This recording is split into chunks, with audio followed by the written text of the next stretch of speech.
Good morning students and friends. हम GST पढ़ रहे हैं आईसीए के स्टडी मटेरियल से। हमारा नेक्स्ट टॉपिक है जीएसटी काउंसिल, पेज नंबर 1.46 पे इंट्रोडक्शन ऑफ जीएसटी वाले चैप्टर में GST council article 279A। GST council आप पहले भी वर्ड सुन चुके हैं कि जब इंडिया में जीएसटी लाया जा रहा था उससे पहले जीएसटी काउंसिल एक कमेटी बनाई गई जो राष्ट्रपति ने फॉर्म की है, प्रेसिडेंट ने फॉर्म की है 2016 में। इस कमेटी का काम क्या होगा? इस कमेटी का काम होगा जीएसटी का जो भी स्ट्रक्चर है उसे ईजी करना, जीएसटी में रेट्स वगैरह डिसाइड करना, किस प्रोडक्ट पे क्या रेट्स है, और उसके बाद अपने जो व्यूज़ हैं वो गवर्नमेंट को रिकमेंड करना, और फिर सेंट्रल गवर्नमेंट इनकी व्यूज़ पर जो इन्होंने रिकमेंड किया है उसको ध्यान में रखते हुए जीएसटी में कोई भी प्रोविज़न कर सकती है। जीएसटी काउंसिल कोई ऑर्डर नहीं दे सकती है, ये अपनी जो डिसीज़न है वो रिकमेंड करेगी, सुझाव जो है रिकमेंड करेगी सेंट्रल गवर्नमेंट को, और सेंट्रल गवर्नमेंट उन सुझावों को ध्यान में रखते हुए जीएसटी में कोई चेंजेस कर सकती है। और इसका जो हेड होगा, इसका जो चेयरपर्सन होगा वो फाइनेंस मिनिस्टर होगा इंडिया का। एक सभी स्टेट्स का जो यूनियन इंचार्ज है वो भी सेंट्रल गवर्नमेंट का आदमी होगा, यानी दो तो इसमें सेंट्रल गवर्नमेंट के आदमी होंगे, और एक आदमी जो हर स्टेट को रिप्रेजेंट करेगा। एक हर स्टेट अपने पास से एक नॉमिनेट करेगा, आइदर वो फाइनेंस मिनिस्टर भी हो सकता है स्टेट का या कोई और मिनिस्टर भी हो सकता है। वो मिलकर इस कमेटी में इंक्लूड होंगे, वो मेंबर्स कहलाएंगे इस कमेटी के। तब हम पढ़ लेते हैं। Article 279A of the constitution empower right देता है किसे? प्रेसिडेंट को, राष्ट्रपति को, to constitute a joint forum, कि वो ज्वाइंट फोरम या कमिटी बनाए of central and state, namely जिसे बोला जाएगा goods and services tax council, GST council. The provision relating to GST council came into force on 12 सितंबर 2016 को एप्लीकेबल हुए हैं। President constitute the GST council on 15 सितंबर 2016 को जीएसटी काउंसिल स्टैब्लिश की गई। The GST Council shall consist मतलब include of the following members, namely GST Council में ये मेंबर होंगे। Union finance minister is the chairperson, जो यूनियन फाइनेंस मिनिस्टर है, जैसे अभी निर्मला सीतारमण जी हैं तो वो इसकी चेयरपर्सन होंगी। Union minister of state incharge और रेवेन्यू और फाइनेंस इज अ मेंबर, जो सभी स्टेट्स का इंचार्ज है, रेवेन्यू इंचार्ज है, फाइनेंस इंचार्ज है, वो इसका मेंबर होगा। यानी दो आदमी तो सेंट्रल गवर्नमेंट के हो गए। The minister in charge of finance और टैक्सेशन और एनी अदर मिनिस्टर, देखिए कोई भी मिनिस्टर हो सकता है, nominated by each state government, her state government nominate करेगी अपने बिहाफ पर, आर मेंबर, वो इसका मेंबर होगा। तो जितनी स्टेट हैं हर स्टेट से एक मेंबर होगा, राइट। 29 स्टेट्स हैं, प्लस दो लोग सेंट्रल गवर्नमेंट के होंगे। The member of the GST Council referred to clause C above shall, as soon as may be, choose one among themselves to be vice chairperson। ये लोग अपने आप जो मेंबर्स हैं टोटल, उनमें से एक पर्सन को ये चूज करेंगे अपने बिहाफ पर वाइस चेयरपर्सन। वाइस चेयरपर्सन का काम कब होगा? जब चेयरपर्सन प्रेजेंट नहीं है मीटिंग में, तो वाइस चेयरपर्सन लीड करेगा मीटिंग को, डिसीजन लेगा of the council for such period, उस टाइम के लिए बना सकते हैं, एज दे में decide. The GST council shell make recommendation, recommendation होता है सुझाव दे सकती है, ऑर्डर नहीं दे सकती सरकार को। ये कमेटी रिकमेंडेशन देगी, सुझाव देगी यूनियन को एंड द स्टेट्स को। किस चीज़ पे सुझाव देगी? पहले पॉइंट में लिखा हुआ है कि कौन कौन से टैक्स जीएसटी में मर्ज होने चाहिए। जीएसटी काउंसिल ने ही बताया था कि कौन से टैक्स जीएसटी आने से बंद हो जाने चाहिए, सब्ज्यूम होने चाहिए। द टैक्सेस, सेस मतलब एक्स्ट्रा टैक्स, सरचार्ज भी tax on tax, levied by the union, the state and local body which में भी सब्ज्यूम, जो कि मर्ज हो जाने चाहिए, जीएसटी में मिल जाने चाहिए, the goods and service tax. तो वैसे हमने पढ़ लिया कि सेंट्रल लेवल पे एक्साइज ड्यूटी हट चुकी है, काउंटर वेलिंग ड्यूटी हट चुकी है, जो टॉयलेट एंड पे लगती थी, टॉयलेट एंड मेडिसिनल प्रिपरेशन पे लगती थी एक्साइज ड्यूटी, वो हट चुकी है, सर्विस टैक्स हट चुका है, लाइक दैट। तो ये सुझाव किसने दिए थे? जीएसटी काउंसिल ने सुझाव दिए थे सरकार को और स्टेट्स को कि कौन से टैक्स जीएसटी के आने के बाद हट जाने चाहिए। दूसरे पॉइंट में लिखा गया कि ये लोग ये बोलेंगे सरकार को कि कौन से टैक्स जीएसटी में के दायरे में आने चाहिए, कौन से गुड्स एग्जेम्प्ट होने चाहिए। एग्जेम मतलब उन पे टैक्स माफ होना चाहिए।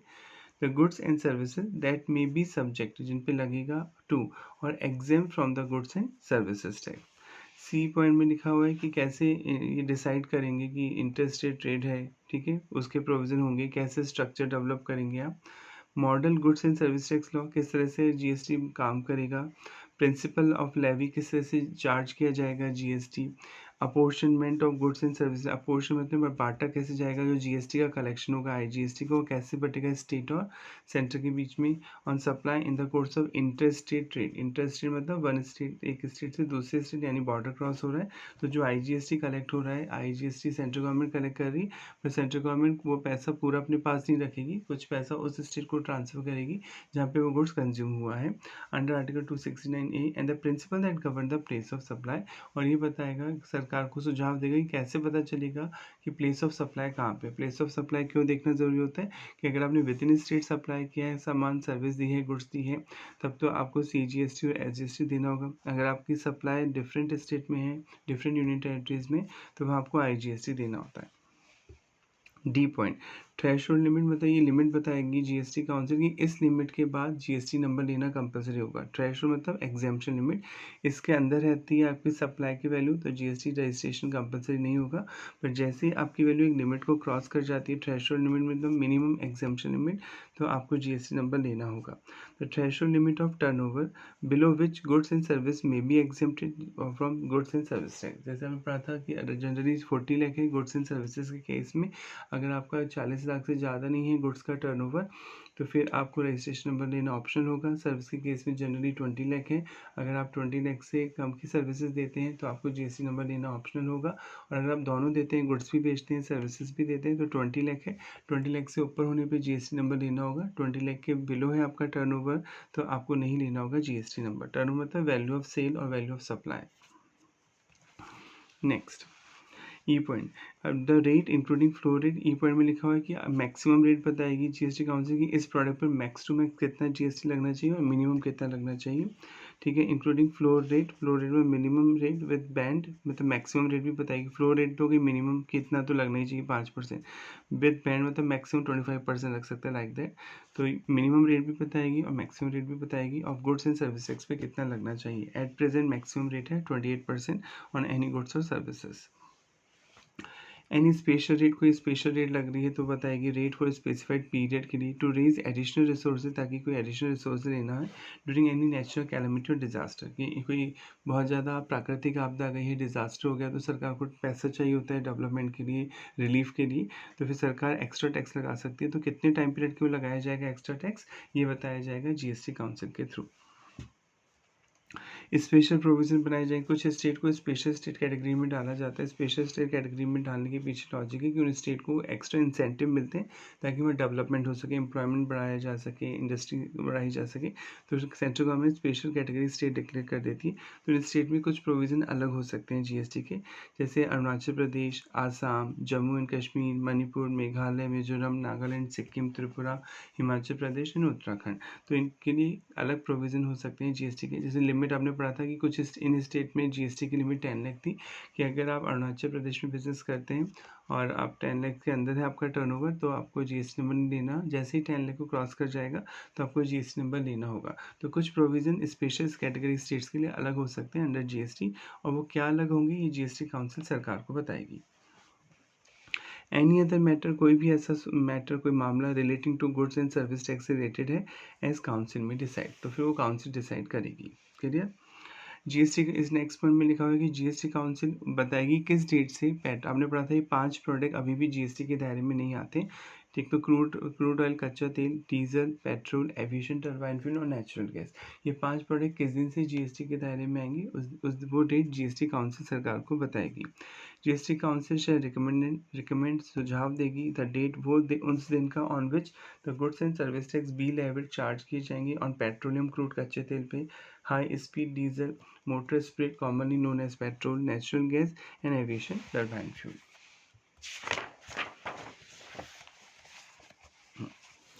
अब क्वेश्चन होता है जब जीएसटी काउंसिल काम करेगी तो कैसे काम करेगी। तो जीएसटी काउंसिल अपने काम को करते समय बस ये ध्यान रखेगी कि जो जीएसटी का स्ट्रक्चर है वो इजी होना चाहिए, इंडिया में कॉम्प्लिकेटेड नहीं होनी चाहिए प्रोविज़न, और एक नेशनल मार्केट डेवलप करने की कोशिश करेगी। While डिस्चार्जिंग द फंक्शन, अपने काम को करते समय, conferred by the this article, जो आप आर्टिकल पढ़ रहे हैं 279A, आप जो आर्टिकल पढ़ रहे हैं दिस आर्टिकल लिखा है, ये जो जीएसटी का आप आर्टिकल पढ़ रहे हैं 279A, इस आर्टिकल को में जो पावर दी गई है, कन्फर्म बाय दिस, कन्फर्म मतलब पावर दी गई, जो फंक्शन सौंपे गए हैं इस आर्टिकल के through. The GST council shall be guided by need for harmonise structure of goods and services. Harmonise मतलब वो ईजी करेगी जीएसटी का structure, and for development of a harmonise national market, एक मार्केट डेवलप करेगी national basis पे for goods and services के लिए। अब नेक्स्ट पॉइंट में लिखा गया है, पहले नेक्स्ट पॉइंट को हम ऐसे समझ लेते हैं। आपने पढ़ लिया कि जीएसटी काउंसिल जो बनेगी, जीएसटी काउंसिल, इसमें 2 लोग तो यूनियन गवर्नमेंट के होंगे, एक तो फाइनेंस मिनिस्टर इसका चेयरपर्सन होगा, और दूसरा जो सभी स्टेट का फाइनेंस इंचार्ज है वो भी इसका मेंबर होगा। तो 2 लोग तो यूनियन गवर्नमेंट को रिप्रेजेंट करेंगे, बाकी जो स्टेट है 29 स्टेट, ठीक है, ये इसके मेंबर होंगे। हर स्टेट गवर्नमेंट अपने यहाँ पर एक बंदे को नॉमिनेट करेगी, एक मिनिस्टर को नॉमिनेट करेगी। वो मिनिस्टर फाइनेंस मिनिस्टर भी हो सकता है और कोई और मिनिस्टर भी हो सकता है। तो टोटल यहाँ पे कितने मेंबर हो जाएंगे जीएसटी काउंसिल में? 31 मेंबर हो जाएंगे, इंक्लूडिंग स्टेट्स के एक मेंबर और यूनियन गवर्नमेंट के 2 मेंबर, राइट।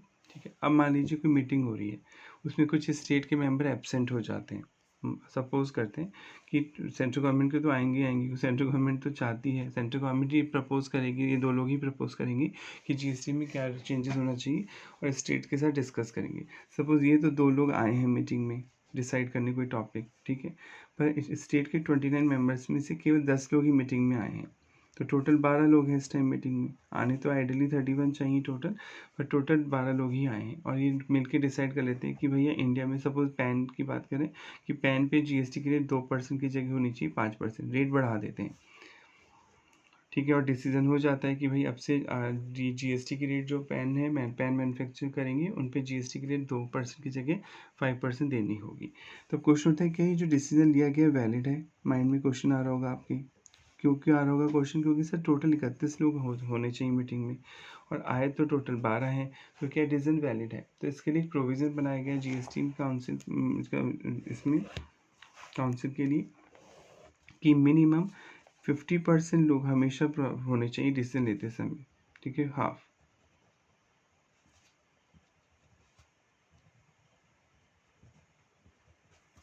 फॉर कोरम, अब now what do you mean by quorum? Quorum मतलब minimum number of member required to validate the decision taken in the meeting, यानी इतने लोग तो होने ही चाहिए उस मीटिंग में ताकि उस मीटिंग में जो डिसीजन लिया गया उसे वैलिड माना जाए, लीगल माना जाए।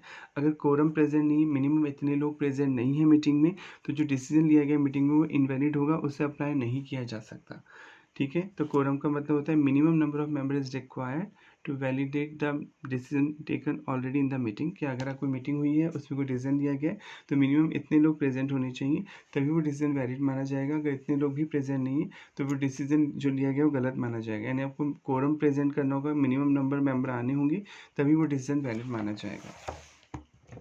तो 1/2 ऑफ द टोटल, यानी मिनिमम आधे लोग आने चाहिए, यानी 31 का आधा अगर आप करेंगे तो 17 होने चाहिए minimum member of the GST council shall constitute the quorum at its meeting, मतलब 16 मेंबर एटलीस्ट प्रेजेंट होने चाहिए आपके। तो 31 मेंबर है टोटल, 29 तो स्टेट को रिप्रेजेंट कर रहे हैं टू सेंट्रल गवर्नमेंट, तो अगर 31 का अपन हाफ करें तो 15.5 आएगा, राइट।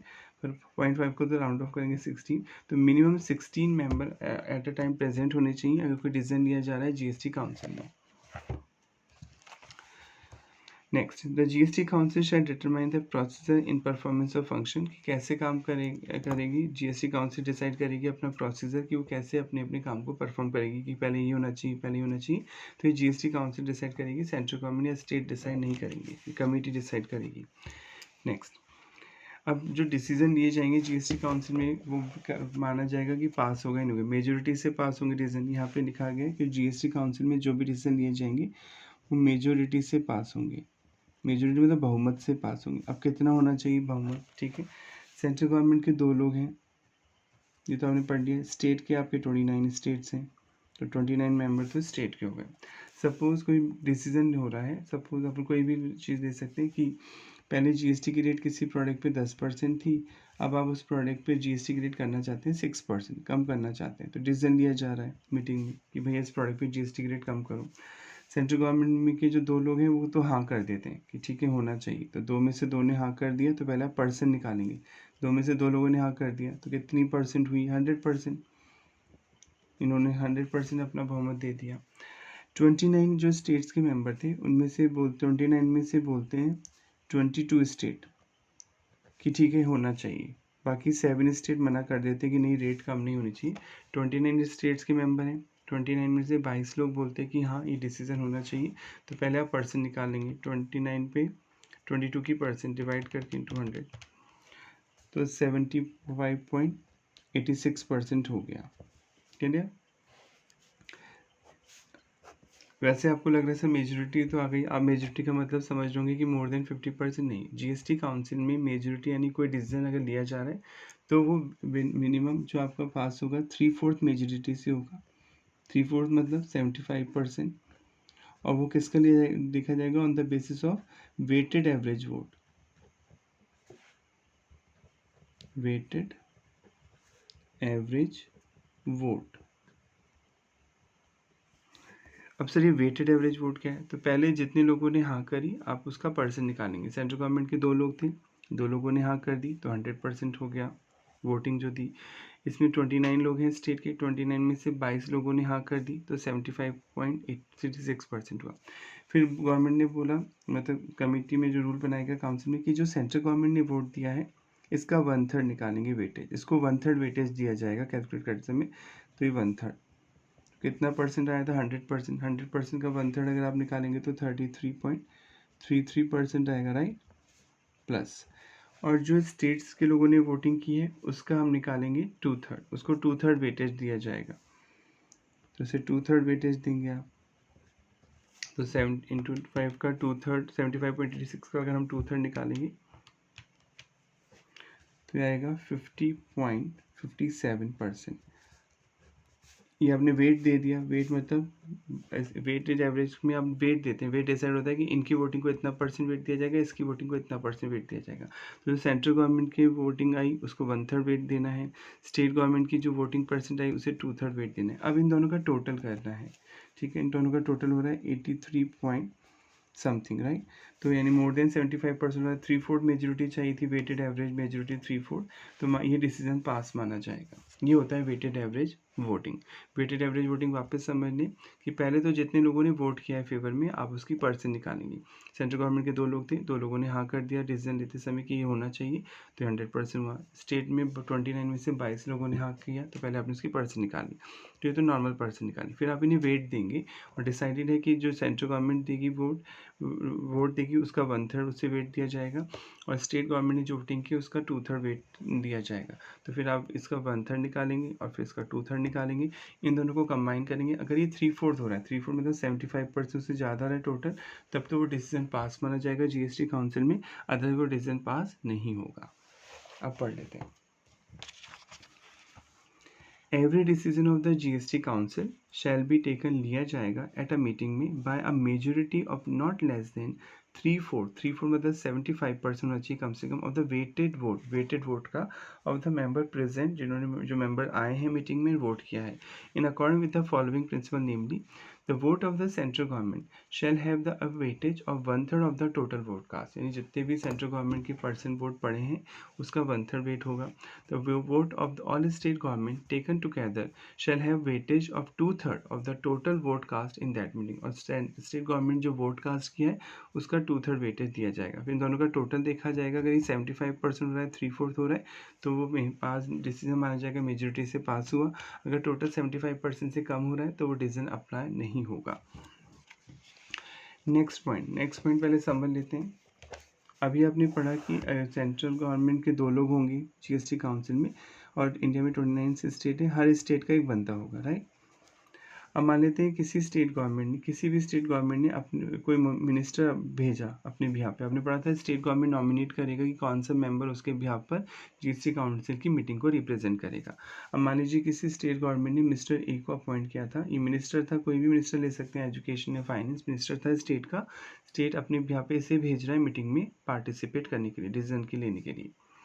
अब बाद में पता चल रहा है कि मिस्टर ए ने जब इलेक्शन लड़ा था तो ये इन्होंने अपने आप को बीकॉम बताया था कि ग्रेजुएट है, पर बाद में पता चलता है ये तो 10th पास है, ठीक है? तो इनका जो अपॉइंटमेंट है मिनिस्टर के तौर पे वो गलत है। मिनिस्टर के तौर पे इनका अपॉइंटमेंट गलत हुआ था, क्योंकि इन्होंने तो गलत डिग्री लगा दी, जबकि डिग्री इनके पास 10th की है, सॉरी 10 पास है ही, और इन्होंने बीकॉम की डिग्री लगा के इलेक्शन लड़ा, तो इनका जो नॉमिनेशन है वो कैंसिल करेगी सरकार। ये तो धोखा देके चुनाव लड़ाया आपने, राइट। तो मिस्टर ए का नॉमिनेशन कैंसिल होगा, तो ये मिनिस्टर ही नहीं थे। तो क्वेश्चन उठता है 2 दिन पहले उन्होंने जीएसटी में तो एक डिसीजन में पार्टिसिपेट किया था, वोट डाला था, तो क्या अब इस बेस पे आप जीएसटी काउंसिल की जो मीटिंग हुई है उसे इनवैलिड डिक्लेयर कर सकते हैं? क्योंकि ये आदमी के पास तो था ही नहीं पावर वोट देने का, फिर भी इसने स्टेट को रिप्रेजेंट किया और जीएसटी काउंसिल की मीटिंग में आया, वोटिंग की और डिसीजन लेने में इसने हेल्प की। तो क्या इस आधार पर अब जीएसटी काउंसिल ने जो डिसीजन लिया वो इनवैलिड होगा? क्वेश्चन जो होता है, तो पहले ही लिख दिया गया है आर्टिकल 279 ये जो आप पढ़ रहे हैं जीएसटी काउंसिल का, इसमें पहले लिख दिया गया अगर किसी भी मेंबर्स के अपॉइंटमेंट में कोई डिफेक्ट था, इसका अपॉइंटमेंट मिनिस्टर के तौर पे होना ही चाहिए था, इस आधार पर जीएसटी काउंसिल के प्रोसीजर को आप इनवैलिड नहीं बोल सकते। ठीक है, तो इस जीएसटी काउंसिल ने जो भी डिसीजन लिया, भले ही उसमें प्रेजेंट था, इसने वोटिंग की, वो वैलिड माना जाएगा। इस आधार पे आप उसे इनवैलिड डिक्लेयर कराने के लिए कोर्ट में नहीं जा सकते। क्लियर? दूसरा, ये तो हो गई मेंबर की बात। दूसरा, जीएसटी काउंसिल ने एक प्रोसेस, अभी आपने पढ़ा जीएसटी काउंसिल अपना प्रोसीजर बनाएगी कि पहले भैया क्या होगा और क्या नहीं होगा। तो प्रोसीजर मान लो जीएसटी काउंसिल ने बताया कि अगर कोई जीएसटी में चेंजेस होने हैं तो पहले वो चेयरपर्सन से पास होगा। चेयरपर्सन यानी जो निर्मला सीतारमण जी हैं उनके पास जाएगी वो प्रपोजल कि भाई हमें ये चेंज करना है जीएसटी में। उसके बाद वो मीटिंग में डिस्कस होगा। अब हुआ क्या गलती कि आपने कोई प्रपोजल लेके आया आप जीएसटी में चेंज करने का, पर आपने क्या किया, निर्मला सीतारमण जी के पास नहीं भेजा प्रपोजल, जो दूसरा स्टेट मिनिस्टर, जो दूसरा यूनियन मिनिस्टर, आपने पढ़ा था सभी स्टेट का जो इंचार्ज होगा, सारे स्टेट का एक यूनियन इंचार्ज होता है, ठीक है, उसके पास भेज दिया प्रपोजल, और उसने वही प्रपोजल मीटिंग में भेज दिया बिना चेयरमैन की परमिशन से, यानी चेयरमैन की परमिशन नहीं ली। पहले होना क्या चाहिए था, चेयरमैन के पास जाना चाहिए। आपने प्रोसीजर ही ऐसा बनाया है, आपने जो अपना रेगुलेशन बना रखा है कि जीएसटी में ऐसे होगा पहले कि पहले चेयरपर्सन के पास भेजा जाएगी फाइल, उसके बाद अगर वो पास करेंगी तो आगे वो जो यूनियन मिनिस्टर है, सारे स्टेट का जो यूनियन मिनिस्टर है, वो प्रपोज करेगा चेंजेस को। पर यूनियन मिनिस्टर ने क्या किया, सीधे ही वो प्रपोज कर दिया चेंज मीटिंग में without the any permission taken from the chairman की कोई परमिशन नहीं ली। तो क्वेश्चन उठता है अभी, और जो डिसीजन भी ले लिया गया मीटिंग में, ठीक है, डिसीजन हो गया। अब क्वेश्चन उठता है ये तो गलत है ना प्रोसीजर। तो ये था कि पहले चेयरपर्सन के पास जाएगी फाइल और फिर वो यूनियन मिनिस्टर के पास जाएगी सारे स्टेट के, फिर वो सारे स्टेट के सामने प्रेजेंट करेगा चेंजेस, पर यूनियन मिनिस्टर ने तो खुद ही चेंज कर दिया। तो जो प्रोसीजर है उसमें डिफेक्ट है, मतलब उसमें कोई गलती हुई है जीएसटी के प्रोसीजर में। तो क्या इस आधार पे जो डिसीजन लिया गया है इस मीटिंग में वो इनवैलिड हो जाएगा? नहीं, वो इनवैलिड नहीं होगा, उसे वैलिड ही माना जाएगा। ऑल्दो कोरम प्रेजेंट होना चाहिए। कोरम में पढ़ाया था कि मिनिमम 50% लोग प्रेजेंट होने चाहिए डिसीजन लेते समय। कोरम का मतलब बताया था कि जो मिनिमम जो जीएसटी के लोग हैं टोटल 31, उसमें से 50% लोग प्रेजेंट होने चाहिए मीटिंग में डिसीजन लेते समय। अगर कोरम प्रेजेंट था मीटिंग में तो फिर इस आधार पे आप नहीं कह सकते कि डिसीजन इनवैलिड होगा, क्योंकि इसमें कोई डिफेक्ट था, क्योंकि फाइल गलत तरीके से प्रपोज की गई है। समझ गए? पढ़ लेते हैं। नो एक्ट, ध्यान से पढ़िए, लॉ की लैंग्वेजेस थी। नो एक्ट, कोई भी एक्ट यानी कोई काम, और प्रोसीडिंग, कोई प्रक्रिया, और goods and service tax council की शैल बी इनवैलिड। आप इस आधार पे वो इनवैलिड नहीं हो जाएगी, गलत नहीं हो जाएगी, मेयरली मतलब केवल इस आधार पे by reason of any vacancy, या तो कोई सीट खाली है, स्टेट ने किसी को नॉमिनेट नहीं किया, और एनी डिफेक्ट, या कोई डिफेक्ट है उसमें in the constitution of the council, यानी काउंसिल बनाते समय कोई डिफेक्ट हो गया, मतलब पहले ही होना चाहिए था, ये हो गया गलती से, डिफेक्ट है, इस आधार पे आप जो जीएसटी काउंसिल ने डिसीजन लिए आप उन्हें इनवैलिड घोषित नहीं कर सकते। B, any defect in the appointment of a person as a member, यानी वो मेंबर का अपॉइंटमेंट ही गलत है, जो बड़ा बताया था कि डिग्री नहीं थी फिर भी वो इलेक्शन जीत रहा है, बाद में पता चलता है कि वो तो 10 पास है ग्रेजुएशन की जगह, तो उसका नॉमिनेशन कैंसिल होगा। पर इस आधार पर आप जीएसटी काउंसिल की प्रोसीडिंग को, डिसीजन को इनवैलिड घोषित नहीं करवा सकते। सी, एनी प्रोसीड्यूरल इरेगुलरिटी मतलब पहले वो फाइल जानी चाहिए थी चेयरपर्सन के पास, फिर जानी चाहिए थी यूनियन मिनिस्टर के पास, पर सीधे यूनियन मिनिस्टर के पास चली गई, तो इरेगुलरिटी है, प्रोसीजर ही गलत फॉलो हो रहा है of the council, not affecting the merit of the case, इससे केस पे कोई फर्क नहीं पड़ेगा, डिसीजन सही माने जाएंगे। यानी इस आधार पर आप जीएसटी काउंसिल के प्रोसीजर को, जीएसटी काउंसिल के लिए गए डिसीजन को इनवैलिड डिक्लेयर नहीं करा सकते कि कोई वैकेंसी थी, कोई खाली पड़ी थी पोस्ट, किसी स्टेट ने नॉमिनेट ही नहीं किया किसी मेंबर को, या डिफेक्ट था, जीएसटी काउंसिल को बनाने में कोई डिफेक्ट हुआ या किसी मेंबर का गलत अपॉइंटमेंट हो गया या कोई प्रोसीजर इरेगुलरिटी है, कोई प्रक्रिया में कोई गलत तरीके से प्रोसेस हो रहा है, तो इस आधार पर जीएसटी काउंसिल के किए गए कामों को और जीएसटी काउंसिल में लिए गए डिसीजन को आप इनवैलिड डिक्लेयर नहीं करा सकते। क्लियर? नेक्स्ट पॉइंट में लिखा हुआ है कि जीएसटी काउंसिल एक तरह से मीडिएटर का काम करेगी। स्टेट और सेंटर के बीच में कोई डिस्प्यूट होता है तो ये उसे रिजॉल्व करेगी। The goods and service tax council GST council shall establish a mechanism, एक मैकेनिज्म तरीका बनाएगी टू एडजुडिकेट, मतलब डिसाइड करने का एनी डिस्प्यूट, अगर कोई झगड़ा हो जाता है तो उसे कैसे एडजुडिकेट किया जाएगा, डिसाइड किया जाएगा between the government of India, Bharat सरकार के बीच, और वन और मोर स्टेट, या एक और एक से ज़्यादा स्टेट, नहीं सेंट्रल गवर्नमेंट और स्टेट के बीच में कोई डिस्प्यूट हुआ है तो वो कैसे डिसाइड होगा। Between the government of India and any state or state on one side and one or more other state on the other side, यानी एक सेंट्रल गवर्नमेंट, मतलब कुछ स्टेट तो एग्री कर रहे हैं तो वो सरकार के साथ है, पर कुछ स्टेट एग्री नहीं कर रहे हैं, एक साइड कुछ स्टेट एक तरफ है कुछ स्टेट दूसरी तरफ है, तो ये डिस्प्यूट कैसे सॉल्व होगा। बिटवीन टू और मोर स्टेट, अगर दो स्टेट्स के बीच में झगड़ा हुआ है तो कैसे ठीक होगा। Arising out of the recommendation of the council और इम्प्लीमेंटेशन देर होगा, यानी जीएसटी काउंसिल ने डिसीजन लिया, उसके बाद अगर कोई डिस्प्यूट होता है सेंट्रल गवर्नमेंट के बीच या स्टेट के बीच तो कैसे डिसाइड होगा। ये सेंट्रल गवर्नमेंट और कुछ स्टेट तो एक साथ हैं पर कुछ स्टेट एंटी हैं तो उनके बीच कैसे डिसाइड होगा, या स्टेट्स में आपस में डिस्प्यूट हुआ है तो कैसे डिसाइड होगा, तो ये जीएसटी काउंसिल बताएगी। Next topic, article 368 amended. Article 368 को भी अमेंड किया गया। अभी कौन सा आर्टिकल था, पावर ऑफ पार्लियामेंट, ये संसद को पावर देता है to amend the constitution procedure, की कॉन्स्टिट्यूशन को और प्रोसीजर को चेंज कर सकते हो। तो पढ़ा ही था कि जीएसटी लाने के लिए कॉन्स्टिट्यूशन को अमेंड किया गया था, राइट। देखिए ध्यान से पढ़ लें। आर्टिकल 368 हैज़ बीन अमेंडेड, इसमें चेंज किया गया टू इंक्लूड आर्टिकल 279, यानी जीएसटी काउंसिल का आर्टिकल इसमें डाला गया with in its purview. Consequently इससे फ़र्क क्या पड़ा, at least 2/3 of the majority in each house of parliament, यानी 2/3 मेजोरिटी चाहिए अगर आप ये पॉइंट ये कहना चाह रहे हैं कि अगर आप जीएसटी में कोई एक्ट में कोई भी बदलाव करना चाहती है सरकार, तो पार्लियामेंट में बोथ हाउस, ईच हाउस मतलब both house, Rajya Sabha and Lok Sabha, उसकी 2/3 मेजोरिटी चाहिए। 2/3 मतलब कितना होता है 75%, 2/3 सॉरी 3/4 नहीं 2/3 यानी 66%, 66 पॉइंट कुछ आएगा। 2/3 अगर आप निकालेंगे 100 का, 100% होती है हर चीज़, इसका 2/3 निकालेंगे 2/3, तो 66% मेजोरिटी एटलीस्ट होनी चाहिए, तभी वो डिसीजन पास माना जाएगा, चेंज कर सकते हैं। एंड रेटिफिकेशन, रेटिफिकेशन होता है कि एक बार दोनों हाउस में पास हो गया, बाद में दोबारा वो रेटिफाई किया जाएगा। At least half of the state is specifically required to make any amendment, यानी एक बार दोनों हाउस में तो पास हो गया 66% से कि भैया ये चेंज होना चाहिए जीएसटी में, बाद में जो स्टेट की काउंसिल है, स्टेट की काउंसिल क्या है इंडिया में, सारे स्टेट की काउंसिल राज्यसभा है, तो वापस से राज्यसभा उसे रेटिफाई करेगी, कम से कम आधे मेंबर। रेटिफाई होता है मतलब जो ऑलरेडी डिसीजन हो गया उसे दोबारा, डिसीजन हो चुका बोथ हाउसेज में पास हो गया, पर दोबारा एक बार स्टेट की काउंसिल में जाएगा, आधे स्टेट एग्री करने चाहिए कि हाँ ये चेंज होना चाहिए।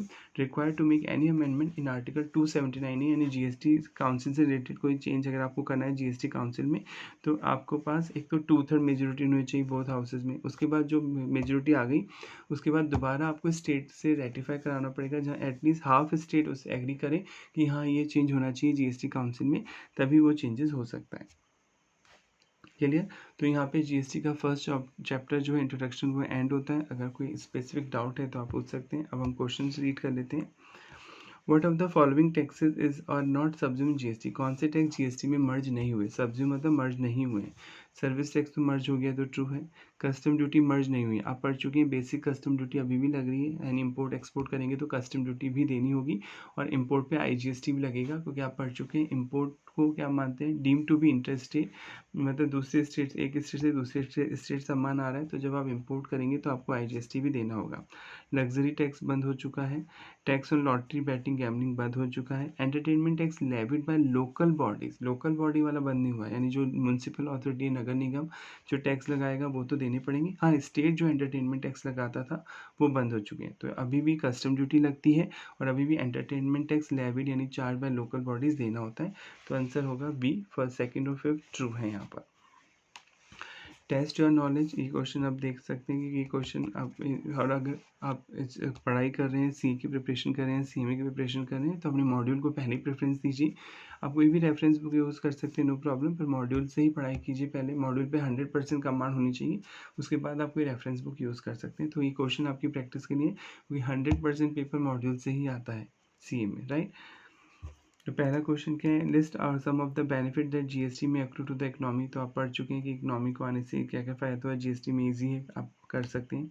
Explain with the help of example how a particular transaction of goods and service tax simultaneously CST and SCST। आपको बताना है, कोई एग्जांपल देना है कि कोई ट्रांजेक्शन पे दोनों टैक्स कब लगते हैं। तो आप अपने मन से कोई एग्जांपल अज्यूम कर सकते हैं, कोई भी स्टेट अज्यूम कर सकते हैं। राजस्थान की मिस्टर ए राजस्थान में रहता है, मिस्टर बी राजस्थान में रहता है। तो जब मिस्टर ए मिस्टर बी को सप्लाई करेगा कोई गुड्स और सर्विस, तो ये इंट्रा स्टेट मानी जाएगी। और जब ये इंट्रा स्टेट होती है तो आधा लेती है सेंट्रल गवर्नमेंट, वहाँ लगता है CST, और आधा लेती है स्टेट गवर्नमेंट। तो ये क्वेश्चन भी हो जाएगा। Third question, why was the need to amend constitution of India before introducing GST। हमें आपने पढ़ा था कि GST लाने के लिए सबसे पहले कॉन्स्टिट्यूशन को अमेंड किया गया। कॉन्स्टिट्यूशन अमेंडमेंट एक्ट 2016 लाया गया। कॉन्स्टिट्यूशन अमेंडमेंट एक्ट 101 2016 लाया गया, 16 में पास हुआ, क्योंकि GST का टॉपिक था ही नहीं कॉन्स्टिट्यूशन में। आप पढ़ चुके हैं कि सरकार को अगर कोई कानून बनाना है तो अथॉरिटी कहाँ से मिलती है सरकार को, कॉन्स्टिट्यूशन से। पर कॉन्स्टिट्यूशन में GST का टॉपिक था ही नहीं, तो सरकार को पहले आर्टिकल 246A ऐड करना पड़ा। कॉन्स्टिट्यूशन अमेंड किया, आर्टिकल 246A ऐड हुआ। इसमें सब आर्टिकल 1 में लिखा गया कि अगर इंट्रा स्टेट सेल हो रही है, इंट्रा मतलब विद इन स्टेट सेल हो रही है, तब तो दोनों सरकार टैक्स देंगी। और अगर इंट्रा स्टेट सेल हो रही है, एक स्टेट से दूसरे स्टेट सेल हो रही है, तो only parliament has exclusive power to charge GST। तो संसद के पास ही पावर है, सेंट्रल गवर्नमेंट के पास ही पावर है कि वो GST लगा सकती है। तो ये भी आप कर सकते हैं। क्वेश्चन आंसर भी नीचे दे रखें, जो टफ लगेगा वही अपन रीड करेंगे, क्योंकि वो डुप्लीकेशन हो जाएगा, अपन ऑलरेडी पढ़ चुके हैं। GST is a destination based tax है। डेस्टिनेशन बेस्ड टैक्स बोलने या कंजम्पशन बेस्ड टैक्स बोलने, क्योंकि जिस स्टेट में वो कंज्यूम होगा, जिस स्टेट में आप सप्लाई करें गुड्स और सर्विस, कंजम्पशन जिस स्टेट में होगा, जहाँ वो डेस्टिनेशन पहुंचेगा, गुड्स पहुंचेगा फाइनली, उस स्टेट को टैक्स का बेनिफिट मिलेगा। Both discuss the validity of the statement. तो ये ट्रू है स्टेटमेंट। आप इसमें एग्जाम्पल क्रिएट कर सकते हैं कि राजस्थान से सामान यूपी जा रहा है, तो वो जो गुड्स है वो कंज्यूम होगा यूपी में। तो गुड्स कंज्यूम होगा यूपी में, तो जो IGST कलेक्ट करेगी सेंट्रल गवर्नमेंट, उसमें से वो कुछ हिस्सा किसको ट्रांसफर करेगी, यूपी गवर्नमेंट को। क्योंकि GST डेस्टिनेशन बेस्ड टैक्स है, कंजम्पशन बेस्ड टैक्स है। और कैसे बटेगा IGST, आप पढ़ चुके हैं कि जो GST काउंसिल है वो बताएगी सेंट्रल गवर्नमेंट को कि कैसे IGST का डिस्ट्रीब्यूशन होगा between central government and state के बीच में। Discuss the leviability of GST और अदरवाइज ऑन द फॉलोइंग। आपको बताना है इन पे GST लगेगा नहीं लगेगा। Alcoholic liquor for human consumption, no, इस पर कोई GST नहीं लगता। आप पढ़ चुके हैं GST शराब पे नहीं लगेगा। अगर आप शराब बना रहे हैं फॉर ह्यूमन कंजम्पशन तो उस पर नहीं लगता है। Petrol, crude, diesel, petrol, aviation, turbine fuel, natural gas पे उस दिन से लगेगा जिस दिन GST काउंसिल रिकमेंड करेगी। तो अभी भी इन पे नहीं लगता है, इन पे पुराने टैक्स ही लगते हैं, एक्साइज प्लस वैट और CST। वैट यानी सेल्स टैक्स, CST मतलब सेंट्रल सेल्स टैक्स। जब गुड्स एक स्टेट से दूसरे स्टेट बिकता है तो आप CST बोलते थे पहले, अभी भी लगता है उन प्रोडक्ट्स पर जो GST के दायरे में नहीं आते। तंबाकू पढ़ चुके हैं आप। तंबाकू एक ऐसा प्रोडक्ट है जिसपे GST भी लगता है और सेंट्रल एक्साइज ड्यूटी भी लगती है, क्योंकि हम इन प्रोडक्ट को महंगा करना चाहती है सरकार, तो इन पे GST भी लग रहा है प्लस सेंट्रल एक्साइज ड्यूटी भी लग रही है प्रोडक्शन पे।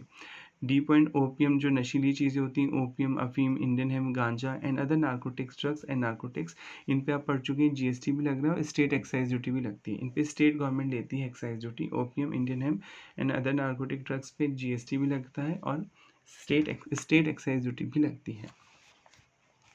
Under goods and service tax GST only value addition is tax. केवल वैल्यू एडिशन यानी GST को वैल्यू एडिड टैक्स भी बोलते हैं, क्योंकि अगर आप खरीदने के बाद कोई वैल्यू बढ़ाओगे तभी आपको GST देना है। And burden of tax is to be borne by final consumer, क्योंकि वो इनडायरेक्ट टैक्स है, बर्डन तो फाइनल कस्टमर पे पड़ेगा। Examine the validity of the statement. तो ये ट्रू है स्टेटमेंट। GST एक वैल्यू एडिशन टैक्स है। अगर ये मैंने पेन 10 में खरीदा और 10 में बेचा तो मैंने कोई वैल्यू एडिशन नहीं किया, तो मुझे नहीं देना होगा कोई GST। अगर मैं 10 में खरीदता हूँ और मैं इसमें कुछ 5 रुपये ऐड करता हूँ, वो चाहे एक्सपेंस के नाम से ऐड कर रहा हूँ चाहे प्रॉफिट के नाम से।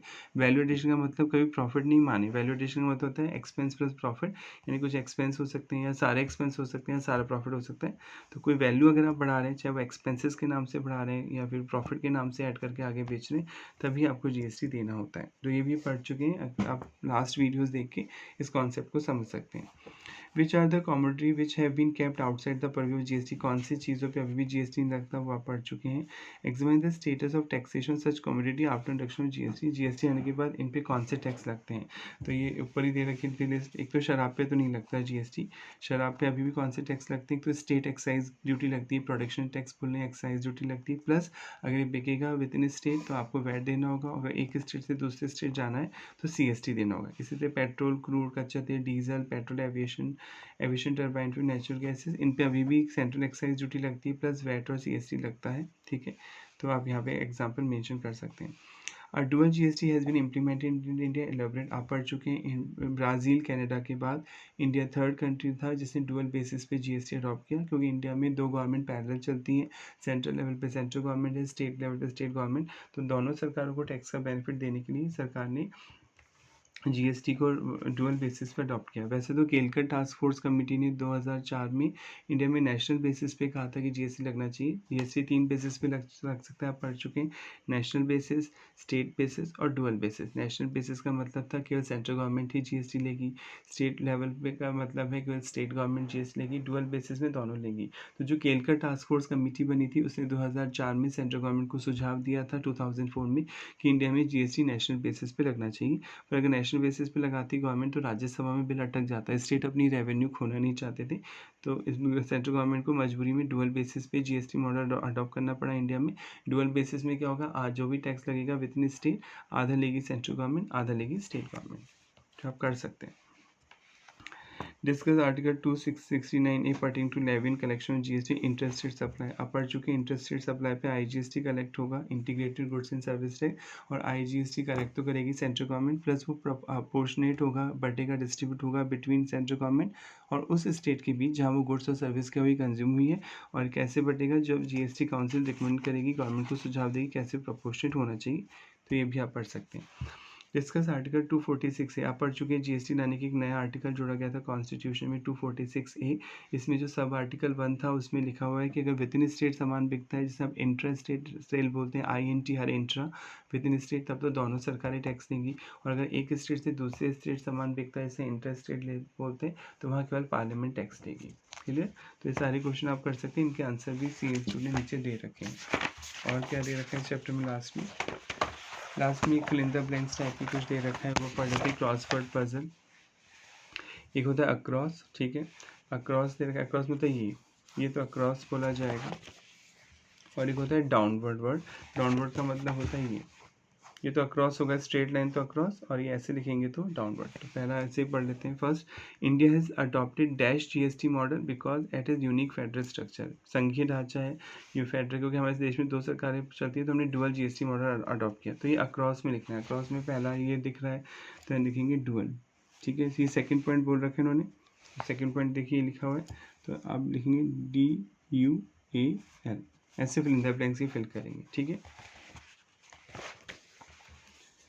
कॉमन जीएसटी पोर्टल बनाया गया for furnishing dash bill for e way bill www.evbillgst.government.in। आपने पढ़ा था कि गुड्स आप मूवमेंट करते हैं, गुड्स एक जगह से दूसरी जगह जा रहा है, तो आपको एक साइट पे इंफॉर्मेशन देनी होती है कहाँ जा रहा है आपका सामान, ट्रक का नंबर क्या है, उसका रजिस्ट्रेशन नंबर, किस स्टेट में जा रहा है, एक्सेट्रा। तो आपको एक अलग पोर्टल बनाया गया, इलेक्ट्रॉनिक वे बिल बोलते हैं उसको, ई-वे बिल बोलते हैं शॉर्ट में। Dash is subject to GST भी लगेगा as well as central excise duty. आप पढ़ चुके हैं टबैको प्रोडक्ट, तंबाकू पे जीएसटी भी लगते हैं और सेंट्रल एक्साइज ड्यूटी भी लगती है। Dash duty is not subject GST. Custom duty GST में मर्ज नहीं हुई है, यानी जीएसटी आने के बाद भी बेसिक कस्टम ड्यूटी लगती है, कस्टम ड्यूटी हटी नहीं है। Dash is use for classifying the goods under GST acromion, यानी गुड्स को किस बेस पे बांटा गया, तो हम बताया था हार्मोनाइज सिस्टम ऑफ नॉमेनक्लेचर बनाया गया है। ये 8 डिजिट का कोड होता है, इस कोडिंग के बेस पे पता लगता है कि कौन सा गुड्स कौन सी कैटेगरी में आएगा, उस पर क्या रेट होगी। तो जो HSN कोड है, हार्मोनाइज सिस्टम ऑफ नॉमेनक्लेचर है वो। और सर्विस के लिए ऐसे कि ये सर्विस अकाउंटिंग कोड है, ये 6 डिजिट का होता है, ठीक है। तो आप वीडियो देख सकते हैं लास्ट जो पढ़ चुके हैं।